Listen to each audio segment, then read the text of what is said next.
word changes what you think is good and bad. Now look at you and Dad. When you get upset about something, what do? You go running to the priest. Father says this, Father says that. Well, Mom, I'm sorry, I just don't care what the Father says. Jimmy! Now look, I'm not a crook or a dope peddler.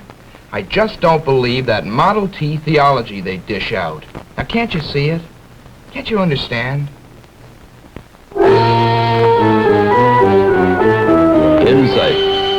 An exploration in depth of the spiritual conflicts of the 20th century. Insight.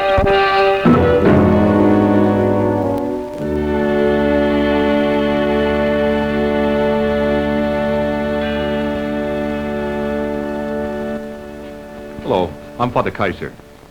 The scene you have just witnessed has a familiar ring. In one form or another, most of us have lived through it. In the process of maturing, we may have thought it necessary to reject all authority. We look upon our parents as hopelessly old-fashioned and at times quite stupid.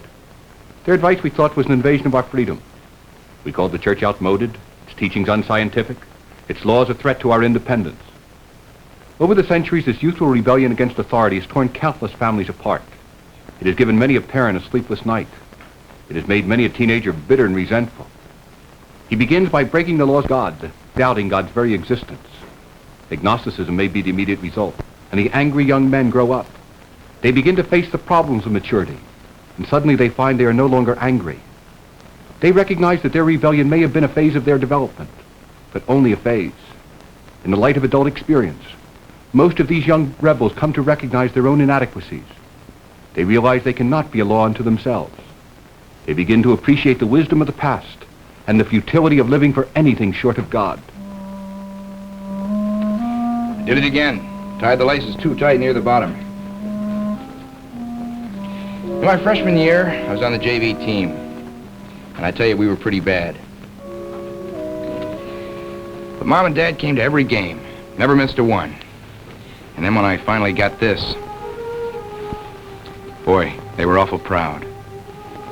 Mom even cried when she sewed it on. Dad said it was time we had a talk. I knew he was fishing, and he knew that I knew. We both felt pretty good that, well, he really didn't have to straighten me out about too much. You know, about making out with girls and, well, stuff like that. I tell you, I got good guys for parents.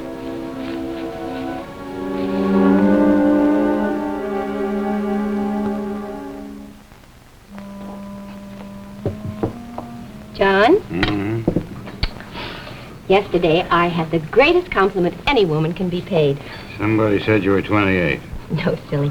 When I was in the market yesterday, I heard Ellen Dwight telling that red-headed woman, you know the one that has the daughter that's always riding around town on a motorcycle? You know the one. No. Well, I was in the aisle next to them, and Ellen said, Jim Brown is the finest boy in school. He has been very well brought up. Are you sure that they didn't know you were on the other side of the aisle? Oh, I'm sure of it. Later, when I was at the check stand, Ellen introduced me as Jim Brown's mother. John, I was so proud. He is a good kid, isn't he? You remember the time he brought a rabbit home and tried to teach it to sit up? John, do you think we're being foolish sending him so far away to college? To coin a cliche, you can't keep him in a glass cage forever. Now eat your eggs. Well, maybe if we were to wait a year, you could buy a new car and I could have the kitchen painted. Eat your eggs. Well, it's just that I know we've always given him his freedom, and he's so young. Here, when I was his age, I was riding the freights, looking for jobs that I wasn't qualified to handle. Now, that is not going to happen to Jim. Oh, John, then you do think we're doing the right thing by sending him so far away from his friends and us? Will you eat your eggs? And so our hero, Jim Brown, went off to college. The campus was so much more extensive than he expected. At home, he knew most everybody in town, and most everybody knew him. But at the university, there were thousands of students. He didn't know many of them. Not many of them knew him. Jim lived in a dormitory that first semester. He hadn't intended to join a fraternity, but he was now so lonely, so lost in the crowd, that he changed his mind. The boys in the fraternity were different from the kids back home. They were more sophisticated, more intelligent, wilder than any he had met before. Jim found it all very confusing. Oh, man, what a weekend I had. Yeah? What'd you do, Joe? What didn't I do? Let's see, after the game, we went to this party, had lots of food, lots of juice, and wild people were there. We didn't get out of there till 4 o'clock in the morning. Well, who'd you take? This girl, Bonnie. She's got a T-bird. I thought you liked Carol. No, that was last week. Besides, she's got a weird set of rules. Like what? Well, she didn't come through, that's all. But this Bonnie, I'm telling you, she's a kick in the head. Hey, what'd you do? Oh, I went to the game, took Betsy to the show Saturday night. And? Took her to the show. Was that all? Well, you know. Yeah, I know. Nothing. Hey, look it. I'll tell you what I'll do. I'll fix you up with one of Bonnie's friends. I mean, her whole gang is way out, if you know what I mean. Yeah, I know what you mean. But thanks, I'll stick with Betsy. Look at Charlie. Don't knock it if you haven't tried it. Hey, what's with you? Are you the only guy in this house that's right? You gonna be a good little boy and go to heaven? Knock it off, will you? I'm not trying to run your life, so lay off of mine. You want me to tell you what the guys think of you? Okay, what? Well, they don't think you're a square. They think you're a cube. That's right, a cube. Now, I always try and defend you. I just tell them that you're an inhibited guy who needs a little help, that's all. What do you mean I need help? I mean, you're still living in the 19th century. You gotta kick this religious bit. It's keeping you from enjoying life. And if you don't watch out, you'll be under analysis. I feel fine. Besides, you don't look so good to me. Well, I may have a hangover, that's true, but boy, what memories I've got. You see, I don't believe that an imaginary father image is gonna strike me dead for having a little fun, that's all. I don't believe that either. Well, you believe something that's pretty fractured. Tell me, how long do you think the guys are gonna stand for you being so damn different? St. Jim the Juvenile. The guys don't want a house mother around. It makes them feel creepy. And we don't like that. We don't like it one single bit. And that is exactly my point. The mark of the educated man is constantly to doubt his own first principles, to question truths, to discard all dogmas, to reject all certainties. Experience is the only way of learning. Practice is the only criterion of truth. If a thing works, if it produces tangible results, then it's true. Otherwise, it's not true. Yes? What about God? Well, somebody always raises that question about now. Well, what about God? In my opinion, social evolution has made the idea of God unnecessary. The spread of education is making moral sanctions superfluous. I think religion is on the way out. I'm taking Sociology A1, and Dr. Smallwood says that a belief in God is almost essential to any social structure. Well, I'm familiar with Dr. Smallwood's theories. I'm not trying to convert you to my way of thinking, young man. You believe what you want. I'm just trying to point out to you that the evidence, the tangible, physical evidence, is all against the existence of God. The dogmas of the churches have been disproved thousands of times. I think religion may linger for a while in the lives of the poor and the simple, but science and education will eventually eradicate it. God is dead. It's just going to be a little while before the memory fades from the minds of men.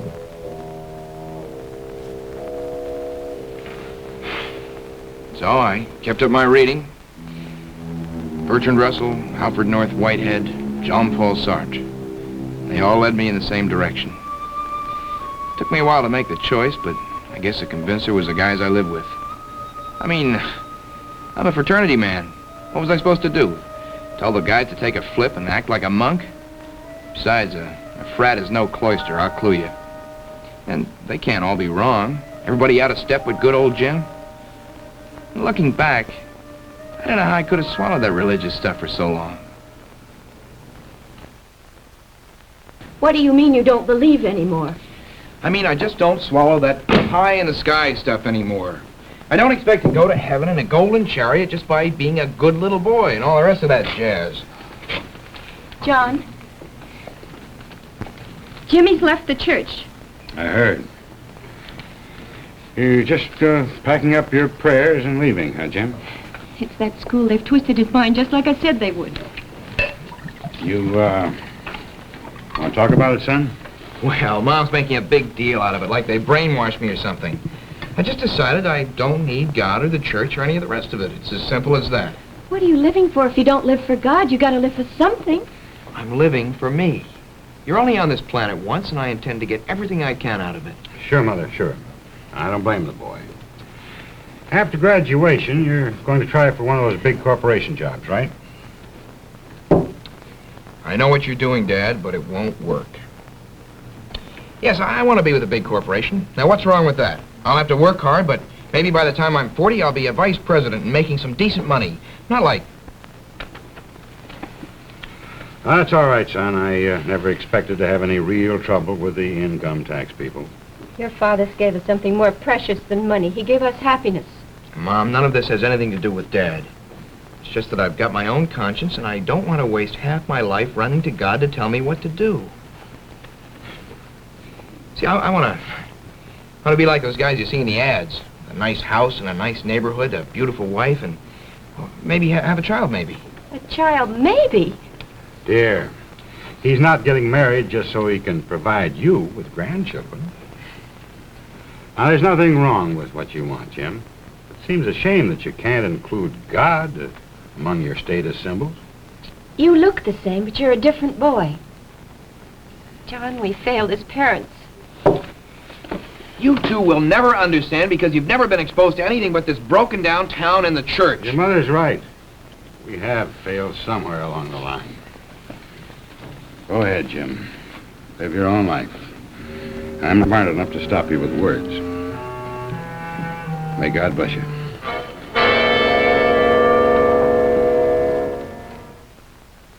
The anguish of parents in this situation is readily understandable. They had hoped for so much, and now they seem to have so little. It's no wonder they reproach themselves. Sometimes this reproach is justified. Perhaps they have not given their son the interest, the discipline, the good example he needed. But there are other times when there is no ground for reproach. They have been good parents. They have given all the love and time a son could expect. And yet still the son falls away from the ideal. Why? The explanation is so simple that it almost eludes us. The son is a free agent. He must think his own thoughts and control his own actions. He can use this power of freedom of his to fulfill or to destroy his own life. Our hero. In Jim, we find the classic pattern of adolescent agnosticism. More than anything else, Jim wanted to belong, to be accepted by his compatriots. To get this acceptance, Jim was ready to pay any price or make any compromise. The price he paid was willing conformity to the immoral habits of some members of his fraternity. In other words, Jim rejected the moral values of his parents. He gave up his attempts at self-discipline. He sinned. He was well aware that his parents would not approve of such conduct, and so he rebelled against them. He knew that such conduct was incompatible with his religious faith, and so he rebelled against that too. But he needed something to put in its place. He needed some rationalization for his line of conduct, and this is why he found agnosticism so attractive. So desperately did he want to be free of parental authority that he deliberately chose those ideas and values which were opposed to those of his parents. The Greeks had a word for a man going through this phase. They called him a sophomore, a wise fool. They called him wise because his thinking at this stage usually assumes a veneer of sophistication and learning. They called him a fool, however, because he allows his reactions against his parents to distort his judgment and cause him to reject all his parents stand for, just because they stand for it. His experience of life is as yet sorely limited. He has not as yet learned how little he really knows, how limited indeed is his own intelligence. He has succumbed to illusions of intellectual grandeur, but such illusions can hardly last. Time has a way of shattering them. This is my new Letterman sweater. My just so absolutely correct business suit. I've got a job now, the right corporation, with the right people. I go to the right parties. But somehow it all just doesn't seem so great. Besides, I don't even rate a key to the washroom yet. I see my folks once in a while. Christmas, Easter, and so forth. But we're really like strangers. I feel kind of empty. Maybe I need somebody to share things with. Well, who knows? Maybe I'll meet her tonight. That somebody became a girl named Jean. She was different from the other girls Jim had dated. She wasn't a beauty, but she was real, unaffected, down to earth, and that Jim liked. She was also more intelligent than she sometimes let on. Jim never had any difficulty with women. They usually found him very attractive, but so often Jim found them too eager, too possessive, and this made him wary. Jean was very feminine. She was a fine conversationalist. She knew how to enjoy herself, though she seemed anything but eager. And this, too, Jim liked.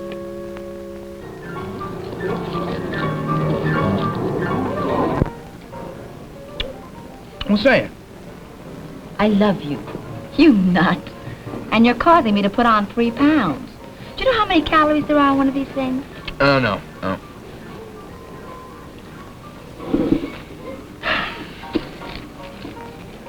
Do you ever get that I'm going to see her today feeling when you get up in the mornings? No. But I get that I'm going to see him feeling. You know, it's weird. Before I met you, well, everything was a drag. I thought I was happy, but well, now I know better. Do you mind me spouting off like this? I mean, it's a little early in the day for analysis. No. Talk away. Anyway, it's a lot better than having you sit there watching me get fat. Well, what I'm trying to say really is I don't feel alone anymore. Even when we're not together, it's like we're not apart. As if I'm still near you. Like we're one person, sort of. You mean like we're together spiritually? Well, it's not exactly the word I had in mind, but yes. You see, when I think about you, well, about us, well, I can't pin it down. You mean because it's not very scientific? I suppose. You're trying to get me to say it has something to do with God, aren't you? I'm not trying to get you to say anything. I'll take you just the way you are. You wouldn't want me to say I believed in God just to please you, would you? Of course not. But when you love somebody, you want to share things with them. Everything. You know, Jim, a life without faith is hardly any life at all. You've got to be kidding. No.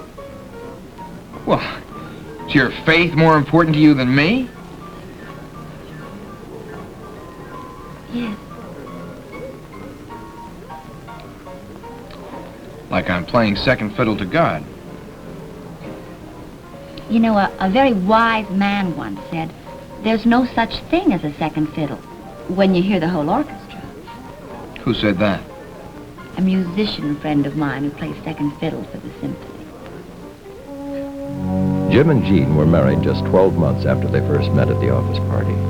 It was a beautiful ceremony. Jean was stunning in her white chiffon dress.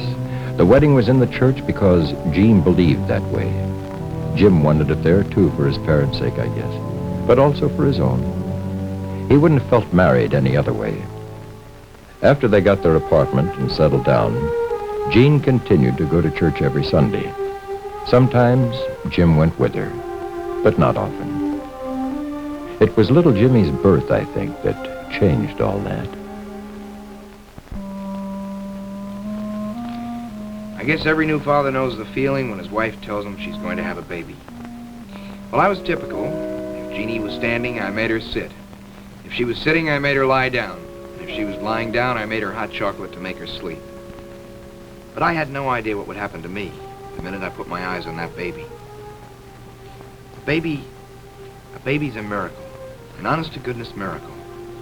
You can explain a bunch of cells multiplying until they become a doll-like shape, but you can't explain its life, its sight, its personality, its soul, or its toes. God has made us. I think he's made us for himself.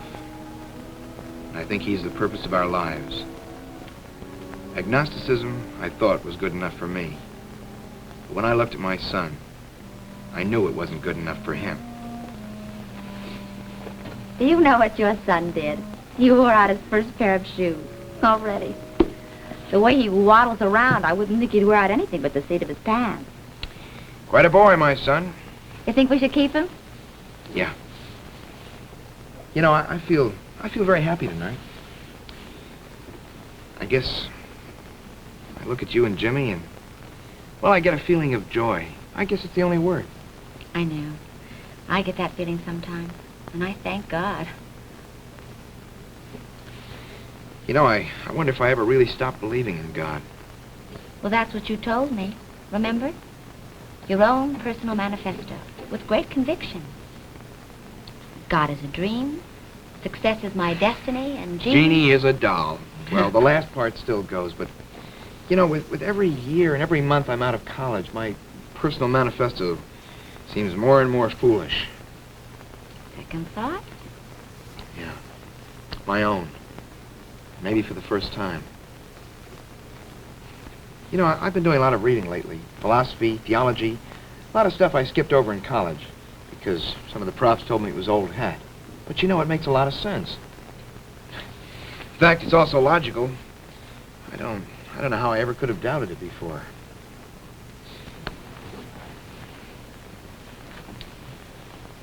There's no explanation of the universe.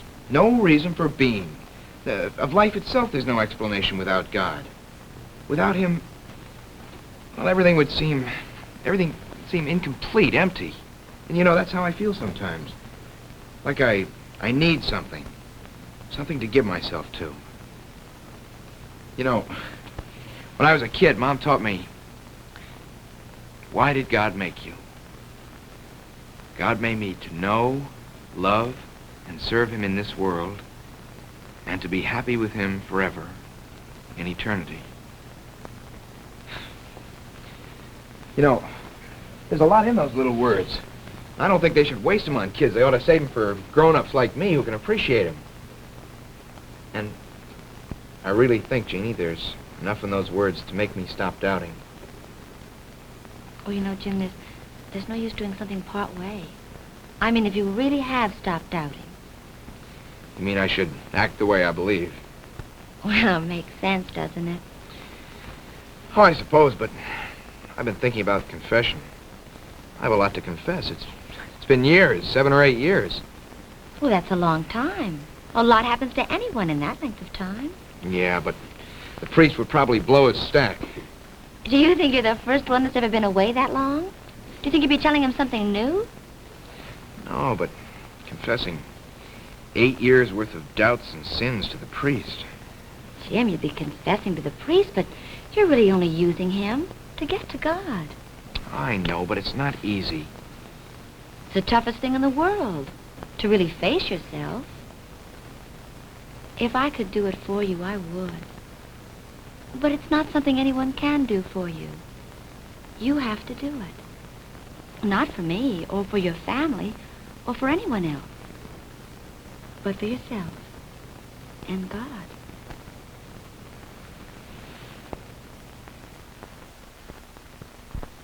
You think Dad will like him? Oh, even if he hated them, knowing they came from you. He'll be home any minute. Mom, I've got sort of a present for you, too. Oh, Jimmy, you shouldn't be spending your money on us. You have a wife and baby to feed. Well, it's not the sort of thing you can gift wrap. It's, well, I was just wondering if you'd like to come to a Mass with me next Sunday. Oh, you don't know how I've prayed for this day. Did you do it for Jean? No, and I didn't do it to please you and Dad either. It's something I did for myself. I'm back in the church, but now I think I get more out of it because I came back the hard way. John, Jimmy's back in the church.